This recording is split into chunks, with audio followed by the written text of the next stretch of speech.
Well, good afternoon, John. We're recording this on Friday afternoon.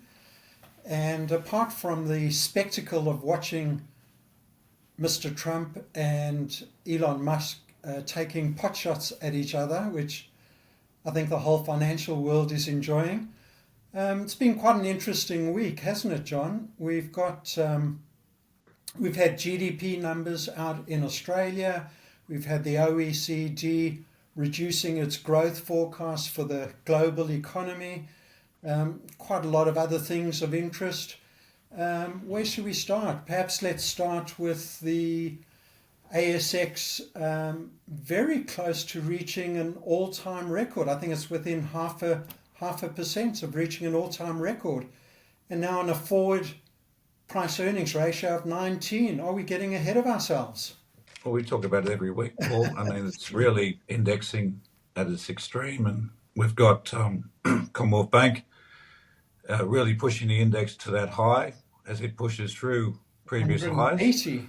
Yeah. Yeah, so it's the effect of magnification of indexing, and it's, I think, a few commentators and funds are reflecting upon it and saying this is not good, not good longer term, that we have so much weight in one stock, and a stock which is really a big building society, to look at it quite bluntly.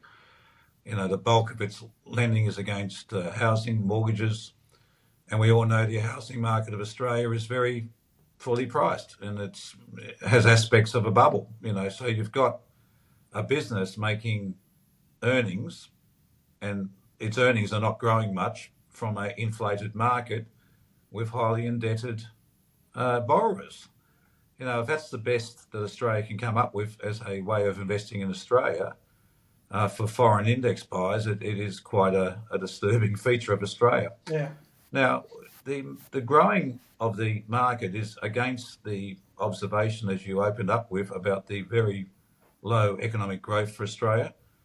We are not going backwards, but we're growing at rates which we haven't seen for nearly 30 years, the last time Australia emerged from a recession.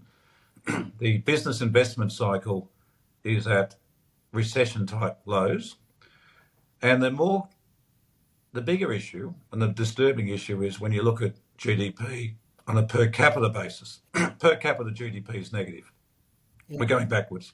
So if we immigrated all these people, they are creating growth, but when you divide by the number of people we've brought into the country, we're incrementally going backwards.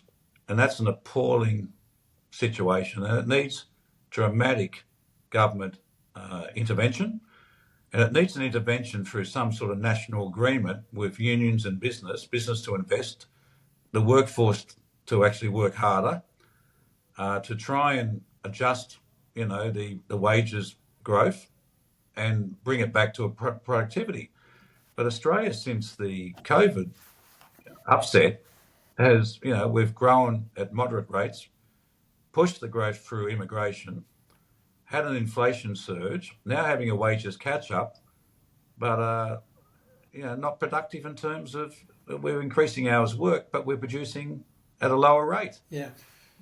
John, we've actually had a decline in GDP growth per capita in 8 out of the last 9 quarters, which is, I don't know if it's the longest period on record, but it would have been certainly for the last generation. And at the same time, so we did have a wages agreement to increase the average, I think it's the average weekly wage by 3.5%. Is that it? Yeah. The agreement that was reached at the Fair Work Commission. So Fair Work Commission. So it's mainly the low income earners, but it does drift up to the average income earner. Yeah. I'm certainly not against that, but the environment as a whole, business investments very poor, productivity is going backwards at a rate of knots. And the market, as you pointed out, is held up by probably the most expensive bank in the world of significant size. So $300 billion market cap, it must be the most expensive bank in the world of that size. Yeah, well, Australia's got to stop rejoicing in excessive prices being paid for stocks and excessive prices being paid for housing. It's false economy. And what we want is real growth in earnings, real growth in dividends, real growth in business investment, and real wages rises against production. We are trading on increased prices with no support mechanisms in terms of economic ratios. So it's, I think it gets to a point where it becomes obvious that the economy is really stalling. If we close the doors to immigration, we'd be going backwards, and that's the fact. So I heard the Treasurer this week give an extensive interview, which was good, that he fronted the press. But there's very little on offer in terms of what the strategy is to start growing the economy. He did make the point, which we've been making, Paul, maybe he watches what we say, that there is a question being made about investing in the American economy, given what's going on and what's happening overnight would make that a bigger issue, that there is a diversion of capital of some small extent at this stage away from the American economy to other economies. There must be some thought with our industry funds about why or should they be putting more money in their flows into the American economy. There's no doubt there is some increased flow into the Australian economy, even though we're a very small part of the world index. But very small flows will create asset price increases which can't be justified by fundamentals. So we've got to be very careful about, saying we're reaching record highs in the stock market, which aren't supported, because when you're reaching record highs, not supported by earnings growth, it's actually a bubble. It's actually a bubble being created, which we know will deflate at some point. Yeah. So that's the issue. I mean, I joked about Trump and Musk having a sort of a lover's tiff at the opening of this recording. But is it more serious than that? I mean, when the President of the United States and the richest man in the world, who's got his finger across some of the most important businesses in America and even globally, get into an argument like this, is that more serious than just a matter of gossip? Look, there are two. We've gone through the first issue, which was the trade and NATO.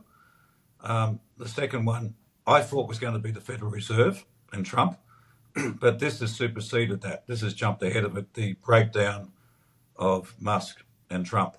So this has come out of nowhere. It was predicted by some commentators who knew how Trump behaves.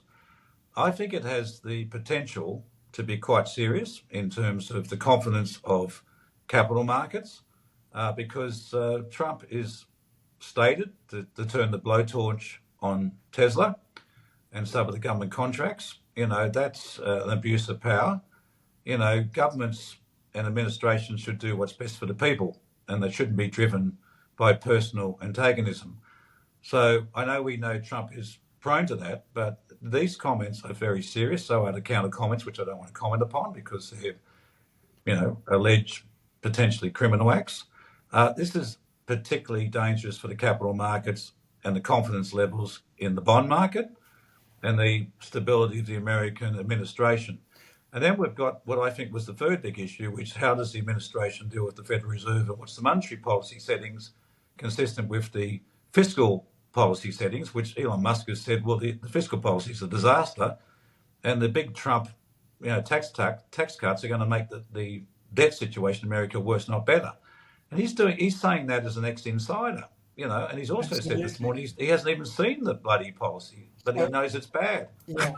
So Trump has lauded his big beautiful bill, and Musk is now telling his 200 million followers that this bill is going to send the United States broke. So the chances of it passing the Senate have just become much, much more difficult.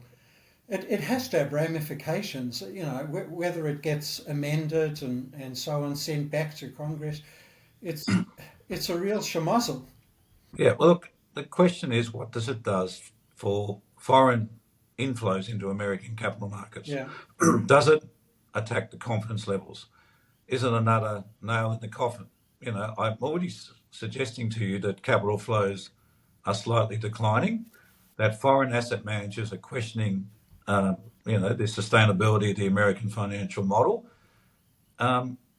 Every time these things happen, it creates more uncertainty, and another inflow of capital tap gets turned off. So this is going from something which I think is interesting and should be watched to now it's become a worry. It's going up the scale. Well, I've got something to ask you about. I suppose a little bit out of left field. A lot of people have said that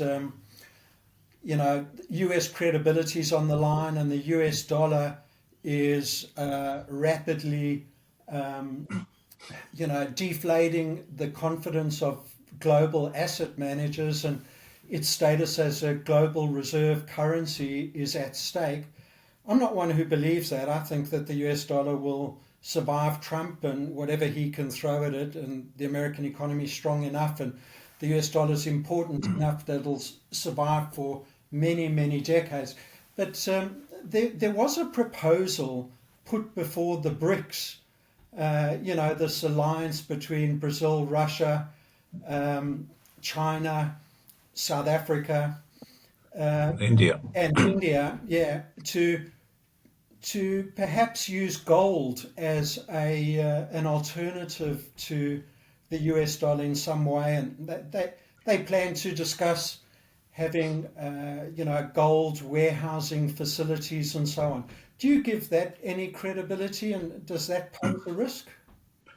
I think what we're seeing, Paul, that does give it credibility, and the convertibility of these currencies into gold as a standard, may be a sensible way for those countries and the rest of the world to deal with the issues which Trump is creating. Now, what Trump has done, he's brought forward issues and put into the forefront issues which were always there. The debt situation in America, it's increased by $10 trillion since COVID. The budget has moved from average 2% deficits to 6% deficits since COVID, or through COVID, since COVID. And the rest of the world, as investors and lenders to the American economy, probably were always questioning it, but were happy to do it while America was growing and trading with them. Now, if Trump's going to upset the trade and then upset the integrity of relationships between the rest of the world and America, and allies are being pushed aside and long-term relationships are being dismissed, then it is quite entitled for the BRICS and indeed the other G7 members to start saying, well, look, we better have precautions here.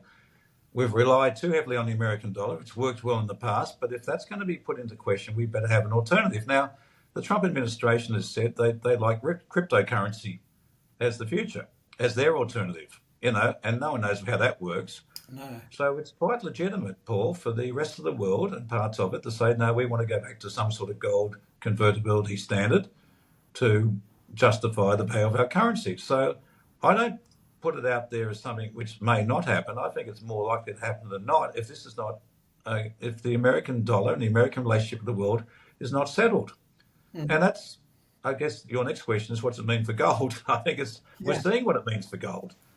And I don't see these countries moving aggressively into cryptocurrency. Crypto has an issue with the black market and illegalities.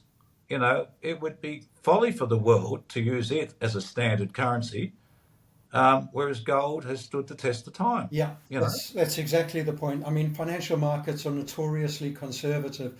Gold has been a store of value for 5,000 years. I still, read comments from currency traders regarding the euro as just a 2-decade experiment which hasn't proved itself yet. So they are very, very conservative, and to think that financial markets would take cryptocurrencies to heart as anything other than a side bet, I think stretches credibility. But gold's a different story, and we've seen central bank buying of gold increasing. Gold's up more than 40% year to date. So I think it is an alternative of some description, certainly for central banks to diversify. Yeah, and I don't see any of the non-American economies and trade alliances saying that they want to use cryptocurrency as the basis of their trade engagement. Yeah. So I'm with you on this one, Paul. I think gold is looking very interesting, but you don't want to be buying it in a speculative bubble. No. The next 6 months is going to be interesting for the world. We've got the first issue with Trump and Musk. As I said earlier, we're going to have an issue with Trump and the Federal Reserve. We're also at some point going to see the American houses of Parliament, have to make a call on this about whether enough is enough. And I think there is, on both sides of the House, a sensible middle. And I think the sensible middle has been supportive of someone like Trump coming in to try and see if he can stem the flow of debt creation in the budget. But it's not looking good today, Paul. It's not looking good. And I think we're in for a pretty volatile period coming up. Yeah. I think we'll have to end it there. Just a brief summation of some of the other news of the week. So I mentioned the OECD sent out its global growth forecast. They've pulled them back from 3% for this year and 3.1% for next year down to about 1.9%. And some weak data out of the US also saw their treasury market performing quite a bit better. So 10-year treasuries have retreated from around 4.5 down to about 4.25. So that's been quite supportive. Yeah, but Paul, I don't think that American bond market is as stable as it suggests. Yeah. Yes, I'm not saying the Federal Reserve is in there. We know they've slowed down their program of selling matured bonds. They are reinvesting, but I suspect that the Middle Eastern countries who Trump saw a few weeks back are probably buying American bonds on some sort of covert deal. Yeah. I can't see any logic why, given what's going on for American budgets, their debt situation, this kerfuffle regarding its big new bill, the Trump administration, the lack of a plan which is clear to follow, the trade negotiations which don't seem to be moving as fast as Trump suggested. And now we've got the clear breakdown in Ukraine, Russia, the promise that he would resolve that. It's now become obvious he can't solve it. Yeah. So America's going to make a decision whether to support Ukraine or backs out completely and leaves it to NATO. You'd have to say nothing's going to plan at present, and that will upset capital markets. America's leadership of the world is now under question. I think we will have to leave it there, John. Thanks so much. I know that you've been a little bit under the weather, and hope you feel better. Your voice is a bit croaky, but next week I'm sure you'll be back to 100%. Great. Okay. Thank you very much, and wishing everyone a good weekend. See ya.